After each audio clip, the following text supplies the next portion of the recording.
My name is Anya Sharma, and I'm 29 years old living in Austin, Texas, where the sun is hot.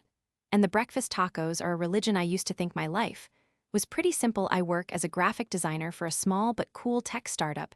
Downtown, a job I genuinely love. I spend my days creating clean logos and sleek website layouts, and my evenings exploring the city's live music scene or hiking along the greenbelt with friends. My world was one of vibrant colors, both on my computer screen and off. It was a world of art, music, and progressive ideas, a world where I felt safe and accepted. My family is the most important thing to me, even though they are scattered across the country. My younger cousin Leo, who is 17, is my absolute rock. He's more like a little brother than a cousin. Leo is funny, brilliant, and just starting to figure out who he is. He came out to me a couple of years ago before anyone else in the family, and our bond became something fierce, something protective. I would do anything for that kid. He lives in our old hometown, a much smaller, more conservative place than Austin, and I worry about him constantly. I know how cruel kids can be and how lonely it can feel when you think no one understands you. So I make it a point to be his loudest cheerleader, his safe space. My life was humming along nicely until one Tuesday afternoon. I was scrolling through my social media feed during a lunch break. You know, the usual mix of vacation photos, baby pictures, and dog videos. When I saw it, it was a post from a guy named Mark Jensen. Mark and I went to high school together. We were not friends. He was the captain of the football team, the kind of guy who walked through the hallways like he owned them, surrounded by a cloud of cheap cologne and undeserved confidence. I was more of an art club quiet kid, so our paths rarely crossed. But I remembered him as being arrogant and dismissive of anyone who wasn't in his popular circle. After graduation, I moved away to college, and then to Austin, and never looked back. Mark, I heard, had stayed in our hometown, married his high school sweetheart, and was working at his dad's car dealership. He seemed to be living the exact same life he had at 18, just with a mortgage. The post he shared was not just a dumb joke, it was a hateful meme. It was one of those ugly cartoons that punch down hard, targeting transgender kids. It was vile, and it was cruel. And when I saw it, my blood ran cold. My first thought was of Leo. I pictured him scrolling his own phone late at night in his bedroom, seeing something like that, and feeling that familiar sting of shame and fear that the world was not made for him. I imagined the hurt in his eyes, and a wave of protective fury washed over me. I could not just scroll past. I could not just let it go. I knew arguing with someone like Mark in the comments was pointless. It would be like playing chess with a pigeon. It would just knock over the pieces, make a mess on the board, and strut around like it won anyway. I wanted to do something that felt more meaningful, something that turned his negativity into a force for good, so I did something quiet. Or so I thought. I opened a new tab, went to the website for the Trevor Project, a non-profit organization that provides crisis support to LGBTQ young people, and made a $25 donation in the dedication box. I wrote, "This donation is made in honor of Mark Jensen, whose public display of intolerance reminded me of the urgent need for love and support for all young people." Then I took a screenshot of the donation confirmation and went back to social media. I posted the screenshot as a comment under his vile meme. I wrote, "I was saddened to see this on my timeline, but it inspired me to take positive action. Mark Jensen, thanks for the reminder that organizations like the Trevor Project need our support. Now more than ever." I tagged him directly. I hit post, and for a moment I felt a small sense of satisfaction. I had not engaged in a screaming match. I had not stooped to his level. I had taken his ugliness and recycled it into something beautiful and helpful. I thought that would be the end of it. I was so wrong. The notification on my phone buzzed less than a minute later. It was Mark. He had replied to my comment. His reply was not subtle. It was not clever. It was pure rage. "How dare you," he wrote in all capital letters. "You think you are so much better than everyone else, you little Miss Austin artist. You can't take a joke. You have to make everything a political statement." I felt a knot tighten in my stomach. This was already more intense than I had anticipated. I decided not to reply, hoping he would just burn himself out. But the notifications kept coming, one after another, like a swarm of angry bees. He wrote more comments, calling me a social justice warrior, a snowflake, and a whole list of other tired insults. He tagged some of our old high school friends, trying to rally them to his side. A few of them liked his comments, which stung more than I expected. These were people I had shared classes with, people I had once considered friends, and here they were cheering on his hatred. Then his messages took a darker turn. He started attacking my character, my work, my life in Austin. He accused me of being a liberal hack, brainwashed by city life. He made fun of my job, saying I probably just drew stupid little pictures. All day the problem was growing bigger and more public with every comment he typed. I had thought my little act of defiance was a small, quiet victory, but I had instead kicked a hornet's nest. And the hornets were now coming for me. I felt my world, which had been so colorful and bright, start to shrink, turning gray with anxiety. I had created a problem, a very loud and very angry problem. And I had no idea how to solve it. I had to do something. I couldn't just let him publicly trash my name, and everything I stood for. My first instinct was to fight back with logic and reason, a strategy that I would soon learn was utterly useless against a tidal wave of pure, unfiltered rage. I crafted a careful response. I wrote, Mark, I am sorry that my donation offended you. My only intention was to create something positive from a post I found hurtful. This is not about politics for me. It is about compassion for young people who are struggling. I hope you can understand that I thought it was a reasonable and calm reply. I was trying to de-escalate. I was trying to be the adult in the room. It was like throwing a glass of water on a grease fire. The situation exploded. Mark screenshotted my comment and made a whole new post about it. He twisted my words, making it seem like I was attacking him personally, like I was some condescending elitist looking down on him from my ivory tower in Austin. He wrote, see what I mean, folks. Anya Sharma thinks she is so morally superior that she can't even let a guy tell a joke. She has to lecture all of us about compassion while trying to ruin my reputation. This is what the radical left does. They try to silence anyone who disagrees with them. Suddenly, my phone was vibrating off the table. My social media notifications were a blur of red. I was getting friend requests from people I had never met, all of them clearly Mark's friends or followers. Their profiles were filled with the same kind of angry rhetoric. They started flooding the comments on Mark's new post with messages of support for him and vitriol for me. They called me names. I will not repeat words that were designed to demean and to hurt. They attacked my appearance, my intelligence, my character. It was a digital mob, and they had their pitchforks aimed squarely at me. I tried to block them, but for every account I blocked, 2 more would appear. It was relentless. I felt a rising sense of panic. The conflict was spiraling out of my control. What started as a single comment had morphed into a full-blown harassment campaign. Then it got worse. One of Mark's friends, a person I did not know at all, must have done some digging online. They found the website for the company I worked for, my beautiful, sleek company website with the logos and layouts I had poured my heart into. They posted a link to it in the comments section here. Where the so-called compassionate Anya Sharma works. Everyone, let's go tell them what we think of their employees' behavior. My heart stopped. I watched in horror as 1-star reviews started appearing on my company's public profile page. They were filled with lies and accusations, calling our company woke and anti-family. They mentioned me by name, saying I was a bully who harassed people online, and that our company supported this kind of behavior. This was my professional life. This was my job, my career, my livelihood. Mark had not just made this personal, he had made it professional.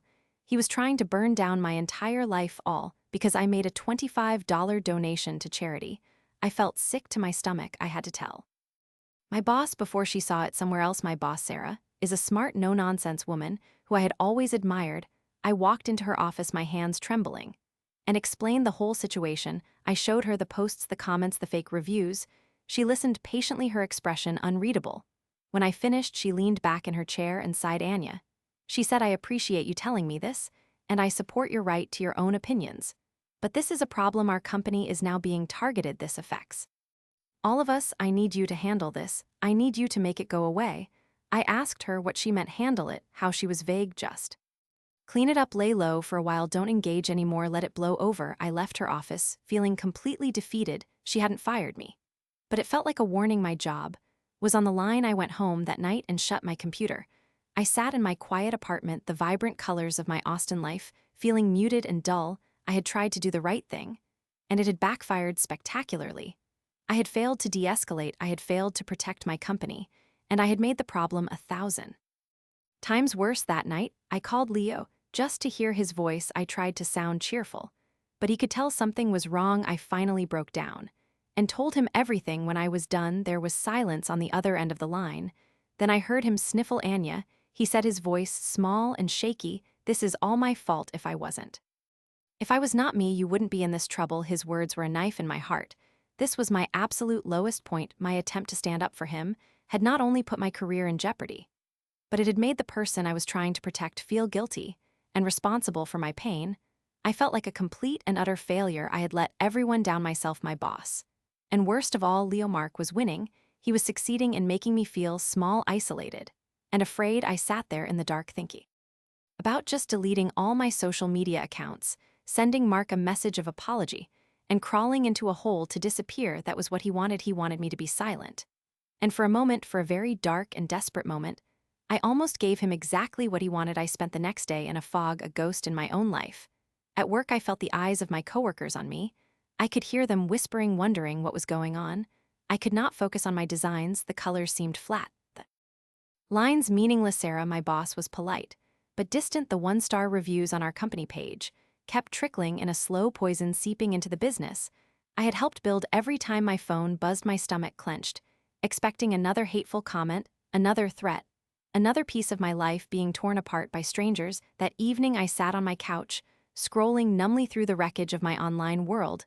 The comment section on Mark's post was a cesspool of triumphant cruelty. They were celebrating. They saw my silence as a victory. They thought they had broken me, and they were right. I was broken. But as I read their gloating comments, something inside me began to shift. It started as a tiny spark in the pit of my stomach, a flicker of defiance in the overwhelming darkness. I saw a comment from Mark himself, smug and victorious. He wrote, "Looks like Anya Sharma finally learned her lesson. Don't mess with people who actually work for a living. She's probably crying in her avocado toast right now." And then he added, "The world doesn't need more whiny activists. It needs people to shut up and get back to work." That was it. That was the line, shut up and get back to work. He didn't just want me to lose the argument. He wanted me to cease to exist, to have no voice at all. He wanted me to be silenced, not just for a day or a week, but forever. I thought about Leo again. I thought about him growing up in a world where people like Mark felt emboldened to tell people like him to just shut up. I thought about all the other kids out there scared and alone who needed to know that someone would speak up for them, that their voices mattered. The anger that had been simmering beneath my fear and despair suddenly roared to life. It was not a hot, reckless anger anymore. It was a cold, focused fire. I realized that deleting my account and apologizing would be the ultimate betrayal, not just of myself, but of Leo and every kid like him. True strength was not in avoiding a fight, it was in choosing the right way to fight it. My initial classy revenge, the quiet donation, was not enough. It was too subtle for a man who only understood brute force. I needed to do something bigger, something louder, something he could not ignore or misunderstand.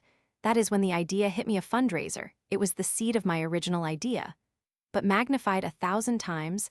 I wouldn't just make a small personal donation. I would launch a full-blown public campaign. I would use my skills not to hide, but to amplify the message. I was a graphic designer, social media expert. I knew how to build a brand and tell a story. Well, it was time to tell this story.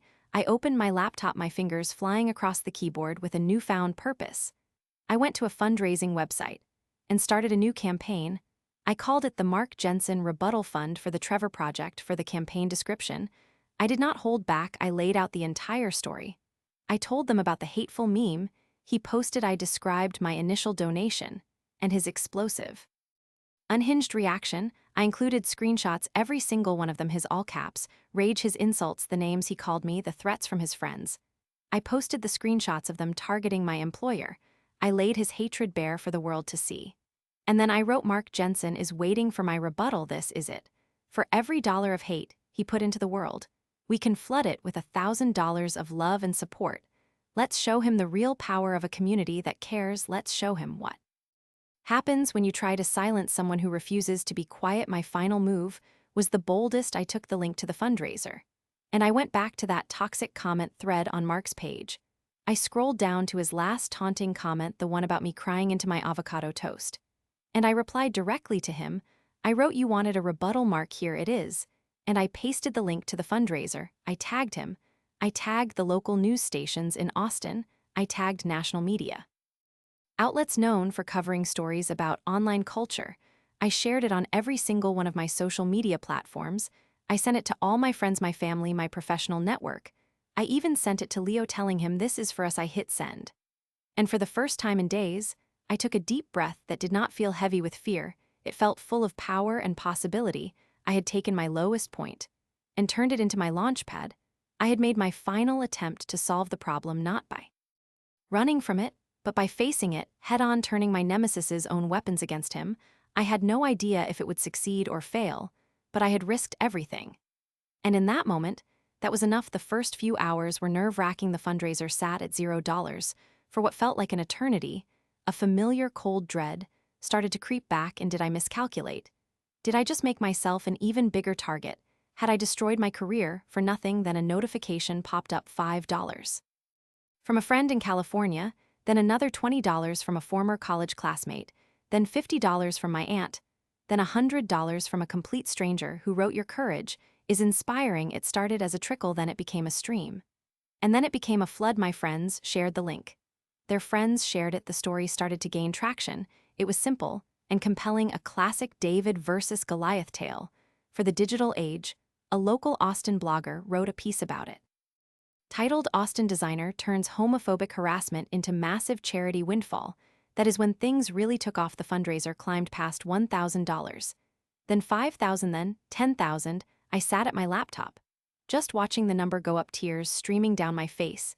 These were not tears of sadness or fear, they were tears of overwhelming gratitude and vindication. Every single donation felt like a vote of confidence, a voice shouting back at the darkness. The comments on the fundraiser page were a balm to my wounded spirit. People shared their own stories of being bullied. They thanked me for taking a stand. Parents of LGBTQ kids wrote messages of profound thanks. I got an email from my boss, Sarah. The subject line just said, while the email read, "Anya, I saw the fundraiser, I've read the story, I am speechless.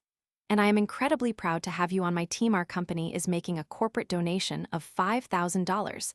Let me know if there is anything else we can do to support you." The one-star reviews on our company page were suddenly buried under an avalanche of 5-star reviews from people all over the country who had heard the story. They praised our company for having an employee who stood for something. The narrative had completely flipped. I was no longer a liability, I was an asset. The next day, the story was picked up by a national news outlet.